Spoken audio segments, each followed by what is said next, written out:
अस्सलाम वालेकुम व्यूअर्स। इस वीडियो में हम क्लोट्रिम क्रीम के बारे में बताने वाले हैं। क्लोट्रिम क्रीम जो है ये एक एंटी फंगल क्रीम है। इसमें क्लोट्रिमazole पड़ी हुई है जो कि एंटी फंगल के तौर पर हम इसको इस्तेमाल करते हैं। यानी अगर स्किन के ऊपर कोई भी फंगल इन्फेक्शन हो जाए, ज़्यादातर तकरीबन 80-90% जो है स्किन के ऊपर अगर कोई भी इन्फेक्शन हो जाए, तकरीबन उनमें से 80-90% जो है वो फंगल इन्फेक्शन होता है, तो उसके लिए हम इसको इस्तेमाल करते हैं।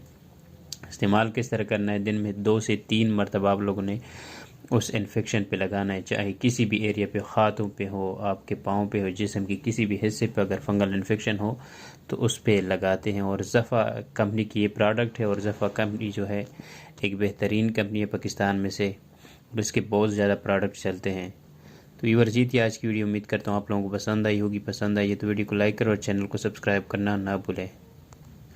तो व्यूअर्स मिलते हैं नेक्स्ट वीडियो में, तब तक के लिए अल्लाह हाफिज़।